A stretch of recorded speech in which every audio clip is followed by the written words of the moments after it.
Hello नमस्कार दोस्तों, आप सभी लोगों का एक बार फिर से आपके अपने ही चैनल अमेजिंग वर्ल्ड में स्वागत है। दोस्तों, आप अभी हिंदुस्तान के किसी भी कोने में रह रहे हो, आपने अभी एक जानवर के बारे में तो ज़रूर सुना होगा जिसे हम आजकल टिड्डा कह रहे हैं। टिड्डा दल या फिर लोकस्ट अटैक। दरअसल इन टिड्डों ने इतनी भारी तबाही मचाई हुई है कि इनके चर्चे हर जगह चल रहे हैं। क्या आपने ऐसा कभी सोचा है कि ये टिड्डे अचानक से इतने ज़्यादा आक्रामक क्यों हो गए हैं और ये हम पर इतना तेज़ी के साथ हमला क्यों कर रहे हैं? आज की इस वीडियो में मैं आपको इसी जानकारी के बारे में बताऊंगा, तो वीडियो को अंत तक देखना बिल्कुल ना भूलें।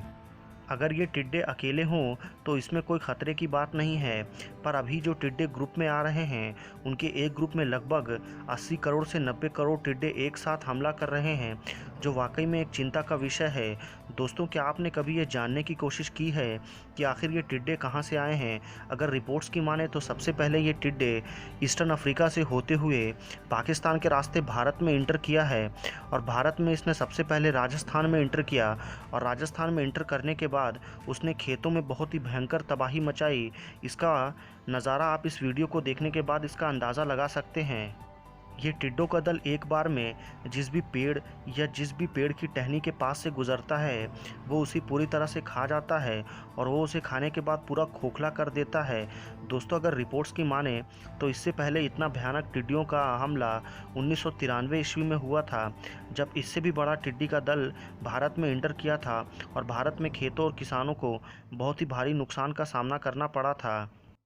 जैसा कि मैंने आपको वीडियो में पहले कहा था कि क्या आपने कभी यह जानने की कोशिश की है कि आखिर अचानक से टिड्डियों की आबादी इतना ज़्यादा क्यों हो गई है? इसके लिए आपको बर्ड्स के बारे में थोड़ा जानना होगा, क्योंकि जैसे जैसे बर्ड्स की आबादी कम होती जा रही है वैसे वैसे टिड्डियों की आबादी बहुत तेज़ी के साथ बढ़ रही है, क्योंकि बर्ड्स टिड्डियों को खा जाया करते हैं और वो उनका आहार होता है। अगर आप इकोसिस्टम को बहुत ही ध्यान के साथ पढ़ेंगे तो आप ये पाएंगे कि बर्ड्स का आहार वही टिड्डे होते हैं, और जैसे जैसे बर्ड्स की आबादी कम होती जाएगी वैसे वैसे ये टिड्डियाँ बढ़ती जाएंगी, और बढ़ने के बाद एक समय के बाद वो अपना आतंक बहुत ही तेज़ी के साथ फैलाते जाएंगे, और वो हमारे इंसानों की फसलों को धीरे धीरे सफा चट कर देंगे।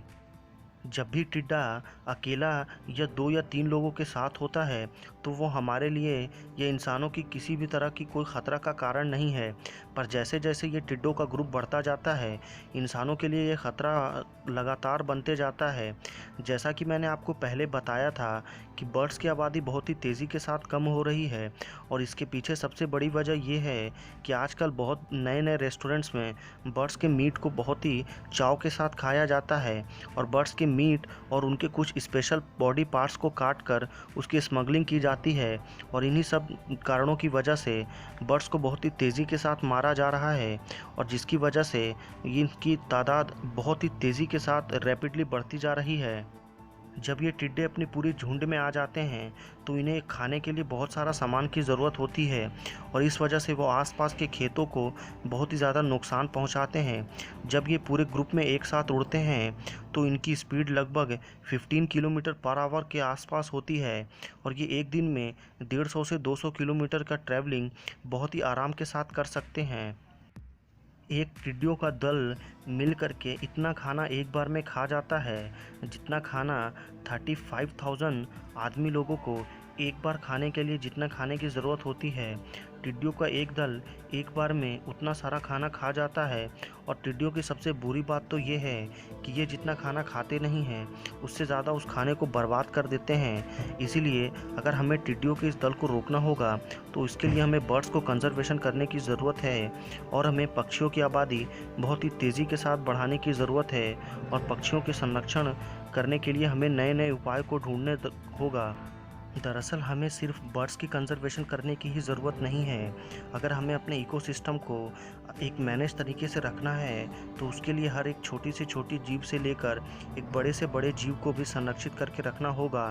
तभी हमारा इकोसिस्टम बहुत ही बैलेंस तरीके से आगे बढ़ सकता है, और हमें आगे में किसी भी तरह की प्रॉब्लम आगे आने वाले भविष्य में नहीं होगी।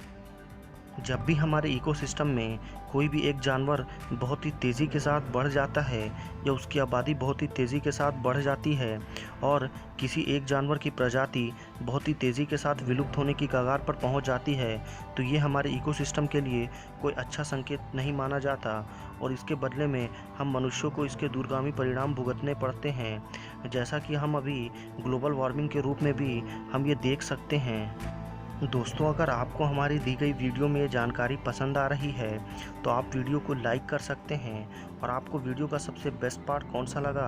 आप वो हमें कमेंट करके भी ज़रूर बताएं। अगर आगे आप हमारे इस चैनल पर किस तरह की वीडियो देखना चाहते हैं आप ये भी हमें सजेशन बॉक्स में जाकर आप हमें सजेस्ट कर सकते हैं। तो दोस्तों, फिर आपको मैं अगली वीडियो में किसी और इंटरेस्टिंग जानकारी के साथ मिलूँगा। तब तक के लिए बाय बाय। और अगर आप चैनल पर पहली बार आए हैं तो चैनल को सब्सक्राइब कर लें और बेल आइकन को भी दबा दें ताकि आगे आने वाली वीडियो की नोटिफिकेशन आपको सबसे पहले मिले। धन्यवाद।